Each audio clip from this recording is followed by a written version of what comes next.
दोस्तों, जय माता दी। मां दुर्गा तेरी सदा ही जय हो। नवरात्रों में पहन लेना अपने गले में इस पेड़ की जड़ को। भाग्य आपका सातवें आसमान पर होगा। जहां भी जाओगे दौलत पीछे पीछे आएगी।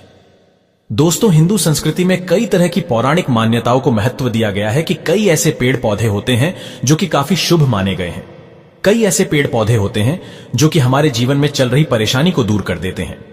खास बात यह है कि पेड़ पौधे की न सिर्फ लोग पूजा करते हैं बल्कि औषधि के रूप में भी प्रयोग करते हैं। ये कई प्रकार की बीमारी को ठीक करते हैं और वेद पुराणों में भी कई प्रकार के पेड़ पौधों का उल्लेख है, जैसे कि तुलसी का पौधा है, पीपल का पौधा है। इसका बहुत ही ज्यादा आध्यात्मिक महत्व होता है। दोस्तों, अगर आपने देखा होगा, हम सब पीपल की पूजा क्यों करते हैं? हमें पीपल की पूजा क्यों करनी चाहिए? वट सावित्री जो व्रत रखते हैं, जो माता बहनें, वो पीपल की पूजा क्यों करती हैं? क्योंकि पेड़ पौधों में कुछ ऐसी अलौकिक चमत्कारिक शक्तियां होती हैं जिसके दम पर कुछ समय में, यानी कि कम समय में, आपको अच्छे परिणाम मिलते हैं। तो आज मैं आप लोगों को नवरात्रि के समय में ताबीज में भर करके पहन लेना इस पौधे की जड़। बंद किस्मत के ताले खुल जाएंगे, इस वीडियो में बताऊंगा। देखिए, ये जो नवरात्रि का समय होता है, मां नौ दुर्गा की कृपा प्राप्त करने का, इनसे आशीर्वाद प्राप्त करने का सबसे अच्छा समय माना गया है। जो व्यक्ति रिद्धि प्राप्त करना चाहते हैं, सिद्धि प्राप्त करना चाहते हैं, शुभ एवं लाभ को प्राप्त करना चाहते हैं, धन धान्य की कामना हो, धन धान्य से समृद्ध होना चाहते हैं, आरोग्य की प्राप्ति करना चाहते हैं, अगर आप चाहते हैं आपके जीवन से दुर्भाग्य दूर हो जाए, कीर्ति की प्राप्ति हो, शांति की प्राप्ति हो, आपको मान सम्मान की प्राप्ति हो, तो आप एकदम सही वीडियो में आए हैं। आपको कहीं भी जाने की जरूरत नहीं है। आज मैं आप लोगों को नवरात्रि के समय में धारण की जाने वाली 5 जड़ के बारे में बताऊंगा। 5 जड़ में से कोई भी एक जड़ अवश्य धारण करना। जितने भी मैंने लाभ इस वीडियो में बताए हैं, वह सारे लाभ आपको मिलेंगे। पेड़ पौधों में बहुत ही ज्यादा चमत्कारिक शक्तियां होती हैं। आप माने या ना माने, हमने जीवन काल में कई बार औषधि का प्रयोग करके बहुत सारे साधकों की बीमारी को भी ठीक करा है, और बहुत सारे पेड़ पौधों का प्रयोग करके कई लोगों की समस्या को, जटिल से जटिल समस्या को हमने चुटकियों में समाप्त करवाया है। तो जो पेड़ पौधे होते हैं, कहीं ना कहीं धार्मिक दृष्टि से ले लीजिए, चाहे आध्यात्मिक दृष्टि से ले लीजिए, हमें फायदा पहुंचाने का काम ही करते हैं। सर्वप्रथम तो आपको नवरात्रि के 9 दिन इस पेड़ पौधे की जड़ को ले आना है। अगर नवरात्रि के छठे दिन इस वीडियो को देख रहे हैं, तो नवरात्रि के छठे दिन भी इस पेड़ पौधे की जड़ लाकर के आप जो है अपने घर में पूजन करके धारण कर सकते हैं। लेकिन अगर नवरात्रि के 9 दिन आप इनकी पूजा करके जड़ को धारण करते हैं, तो फिर अति उत्तम है। आपको वह हर सारी चीज प्राप्त होगी जो चीज आप प्राप्त करना चाहते हैं। दोस्तों, महंगे रत्न पहनने की बजाय अगर आप जो है इन पेड़ पौधों की जड़ को धारण करते हैं, तो उससे अच्छा आपको परिणाम मिलेगा, रिजल्ट मिलेगा। कहीं ना कहीं रत्नों में मिलावट होती है, कहीं ना कहीं रत्नों में त्रुटि होती है। लोग आपको बेवकूफ बना सकते हैं, लेकिन पेड़ पौधों से आपको कोई बेवकूफ नहीं बनाएगा, इसकी जड़ से। क्योंकि स्वयं आप इसे जो है अपने हाथों से उखाड़ करके लाएंगे और इसे आप धारण करेंगे। तो मैं आप लोगों को नवरात्रि के समय में लाए जाने वाले पेड़ पौधों की जड़ के बारे में बता रहा हूं, जिसे आप जो है लाकर के धारण कर सकते हैं। दोस्तों, सर्वप्रथम तो इन पेड़ पौधों की जड़ को लाने के बाद आपको क्या करना होता है? इसकी देवी प्रतिमा की तरह 9 दिन तक पूजा करनी होती है। जैसे माता नवदुर्गा की पूजा करते हैं, ठीक उसी प्रकार इन पेड़ पौधों की जड़ को लाकर के 9 दिन तक आपको पूजा करनी होती है। और 10वें दिन जो विजयदशमी होती है, उस दिन चांदी के ताबीज में भर करके पहनना होता है। अगर आपका सामर्थ्य नहीं है कि चांदी का ताबीज जो है आप ले सके, तो आप जो है बिना चांदी के ताबीज के भी पहन सकते हैं। जो तांबे के ताबीज आते हैं, उसमें आप जो है धारण करके जो है डाल करके धारण कर सकते हैं। तो आइए इस वीडियो में जानते हैं कि कौन सी चीज को हमें नवरात्रि के समय में, कौन सी जड़ को लाकर के धारण करना चाहिए, पहनना चाहिए। 5 जड़ के बारे में बता रहा हूं।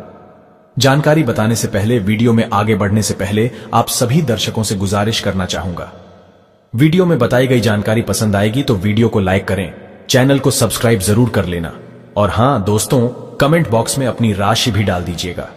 अगर हमारे पास कोई उपाय होगा तो वो आकर हम आपके कमेंट में रिप्लाई करके बता देंगे। दोस्तों, आइए जानते हैं। सर्वप्रथम तो आपको चमेली की जड़ लानी चाहिए।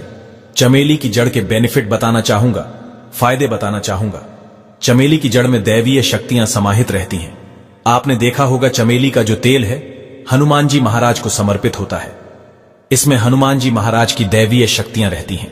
जो लोग माता लक्ष्मी की कृपा प्राप्त करना चाहते हैं, लक्ष्मी सिद्धि प्राप्त करना चाहते हैं, जो लोग सिद्धि प्राप्त करना चाहते हैं, मंत्रों को सिद्ध करना चाहते हैं, जो व्यक्ति आरोग्य रहना चाहते हैं, ऐसे व्यक्ति चमेली की जो जड़ होती है इसे अवश्य लाना चाहिए ना। चमेली की जो जड़ है इसे नवरात्रि के पहले ले आना या फिर नवरात्रि के टाइम में भी ला सकते हैं और इसकी 9 दिन आपको पूजा करनी है। 9 दिन नहीं कर पाते हैं तो कम से कम 1 दिन पूजा कर सकते हैं। इसकी पूजा करने के बाद इसे चांदी के ताबीज में धारण करना होता है। आपको दशहरे के दिन इसे चांदी के ताबीज में धारण करना होता है, तो इससे दैवीय शक्ति की प्राप्ति होती है, अलौकिक शक्ति की प्राप्ति होती है, हनुमान जी महाराज की कृपा बरसती है, आप हमेशा निरोग रहते हैं। दूसरे क्रम में आता है लड़जीरा नाम का पौधा। हमारी वीडियो में देख लीजिए, इस प्रकार का होता है लड़जीरा पौधा। कई जगह इसे चिड़चिड़ा के नाम से जानते हैं, कई लोग इसे अपामार्ग बोलते हैं। अब इसे अपामार्ग क्यों बोलते हैं? क्योंकि इसके जो बीज होते हैं उल्टी तरफ होते हैं, ये सीधे नहीं रहते। आप में से अधिकतर जितने भी लोग हैं बीज देखे होंगे, फल के वो सीधे तरफ होते हैं लेकिन ये उल्टे होते हैं, इसलिए इसे अपामार्ग कहते हैं, अर्थात ये दुनिया से उल्टा चलता है। अपामार्ग का संत महात्मा लोग सबसे ज्यादा प्रयोग करते हैं। दोस्तों, अपामार्ग जो होता है इसके बीज की खीर बनाकर के खाने से 30 दिनों तक बिल्कुल ही पेशाब पानी, यहां तक कि जो शौच क्रिया होती है वो बंद हो जाती है। तो साधना करने वाले जो संत महात्मा रहते हैं, हिमालय में अधिकतर हमने देखा है, ऐसे लोग अपामार्ग के बीज की खीर बना करके खाते हैं, लंबे समय फिर साधना करते हैं। इन्हें खाने के बाद भूख है, प्यास है या फिर एक प्रकार की शौच क्रिया नहीं सताती, तो इसे कब पहनना चाहिए, कैसे धारण करना चाहिए? तो नवरात्रि के समय में 10वीं तिथि में आपको इसे धारण करना होता है। इसके धारण करने के बाद यह शत्रु का नाश करता है। और एक खास बात, जो लोग जैसे वशीकरण प्राप्त करना चाहते हैं कि सभी लोग उन्हें देख करके सम्मोहित हो जाए, उनके चेहरे से नजर ना हटाए, उन्हीं की बात माने तो ऐसे व्यक्ति जो चिड़चिड़ा है, अपामार्ग है, इसकी जड़ जरूर धारण करें। इसकी जड़ धारण करने के बाद अध्यात्म उन्नति होती है, बंद किस्मत के ताले खुलते हैं। दोस्तों, आप जहां भी जाइए लोग आपको देख करके आकर्षित होंगे, आपके वशीभूत हो जाएंगे, तो ये अवश्य धारण करें। इसे पहनने के बाद जो नवग्रह की पीड़ा होती है, नवग्रह में से किसी भी प्रकार के जो ग्रह है आपको गलत परिणाम दे रहे हैं, गलत फल दे रहे हैं, तो गलत फल देना बंद कर देते हैं, स्थिर हो जाते हैं। ये दोस्तों तीसरे क्रम में आते हैं बरगद की जटा। पिछली वाली वीडियो में बरगद की जटा के बारे में भी एक वीडियो बनाया हूं। यह बंद किस्मत के ताले को खोलती है। बरगद की जो जटा है अध्यात्म दृष्टि से बहुत ही पवित्र है और हमारे हिंदू धर्म में बरगद को देव वृक्ष माना जाता है। देव वृक्ष क्यों कहा जाता है? क्योंकि वट सावित्री के दिन आपने जरूर देखा होगा, इनकी पूजा होती है। जो बरगद है ये देव वृक्ष कहे गए हैं। इनमें समस्त देवी देवताओं की शक्ति समाहित होती है, बसी हुई होती है। जो बरगद वृक्ष है इसमें पितृ का भी वास होता है। बरगद का वृक्ष भगवान शंकर का स्वरूप कहा गया है। तो अगर बंद किस्मत के ताले खोलना चाहते हैं, अपनी अध्यात्म उन्नति करना चाहते हो, तो नवरात्रि में 9 दिन पूजा करने के बाद बरगद की जटा अवश्य धारण करना। बरगद की जटा धारण करने के बाद आपको 20 से 25 चमत्कारिक फायदे मिलते हैं, जो कि मैं वीडियो में आप लोगों को पिछले वाले वीडियो में बता चुका हूं। वो वीडियो जाकर के आप देख सकते हैं। दोस्तों, चौथे नंबर पर आते हैं सफेद मदार की जड़। अब सफेद मदार की जड़ क्यों धारण करनी चाहिए? जो मदार है सफेद कलर की, ये भगवान गणेश जी का स्वरूप कही गई है और मैं हर दिन वीडियो में बोलता हूं और आज भी बता रहा हूं। जो 11.5 वर्ष पुरानी सफेद मदार की जड़ होती है, ये भगवान गणेश की सूंड की आकृति ले लेती है। आपने कई मंदिरों में देखा होगा मदार के गणेश जी बनाए जाते हैं।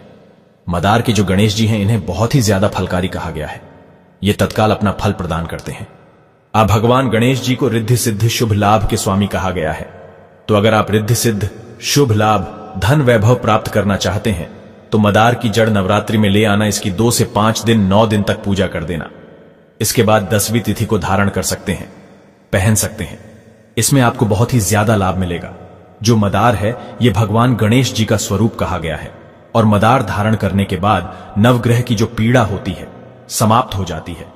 खासकर जो बुध ग्रह आपको गलत परिणाम दे रहे हैं तो गलत परिणाम देना बंद कर देते हैं।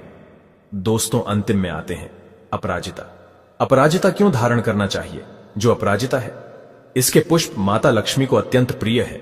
अपराजिता के पुष्प माता लक्ष्मी को बहुत ही ज्यादा प्रिय है और अधिकतर लक्ष्मी पूजा में अगर आप माता लक्ष्मी को प्रसन्न करना चाहते हैं, चाहकर भी माता लक्ष्मी आपके द्वार पे नहीं आ रही है, परेशान हो चुके हैं, जिसके कारण आपकी जो दैनिक स्थिति है खराब हो चुकी है, तो अपराजिता नाम का जो पौधा है इसकी जड़ धारण करें। इसे चांदी के ताबीज में धारण करने के बाद फिर लक्ष्मी की कृपा प्राप्त होनी शुरू हो जाती है। बंद किस्मत के ताले खुल जाते हैं। नौकरी चाहिए, नौकरी की प्राप्ति हो जाएगी। यानी कि बंद किस्मत के ताले को खोलने का काम करता है। आपकी अध्यात्म उन्नति करते हैं। मानो या ना मानो, धर्म अपनी जगह है। जड़ी बूटी की शक्तियां अपनी जगह, आप माने या ना माने, वो अपनी जगह है जो लोग मानते हैं। देखिए, टोने टोटके की दुनिया में विश्वास होना जरूरी है। जो लोग मानते हैं उनके लिए भगवान है, जो लोग नहीं मानते तो पत्थर समझते हैं। यानी कि भगवान आपके सामने भी खड़े हो तो भी पत्थर तुल्य है। अगर आप भगवान को मानते हैं तो पत्थर भी आपके लिए भगवान जैसा पूजनीय हो जाता है। लोग तो भगवान श्री कृष्ण और भगवान राम को भी आज झुठलाते हैं। सब एक देव मनुष्य बोलते हैं, तो आस्था के ऊपर ये सब जितने भी मैं आप लोगों को तांत्रिक वस्तु बताया हूं, पेड़ पौधों की जानकारी बताया हूं, ये आस्था के ऊपर निर्भर करता है। आस्था है तभी ये आपको अच्छे परिणाम देंगे। आस्था नहीं है तो ये आपको कुछ भी परिणाम नहीं देंगे। तो अपने भाग्य परिवर्तन करने के लिए, अपनी किस्मत में परिवर्तन होते हुए देखने के लिए, अपनी अध्यात्म उन्नति करने के लिए ये जड़ अवश्य धारण करें। सदा आपको सुरक्षा ये प्रदान करेगी। ये जड़ मित्र की भांति मदद करती है, आपका हमेशा साथ देती है। तो ये थी छोटी सी जानकारी दोस्तों। अगर आप माता रानी को अपने घर पर बुलाना चाहते हैं तो कमेंट बॉक्स में लिखे, माता रानी आपका स्वागत है हमारे घर में। जय माता दी।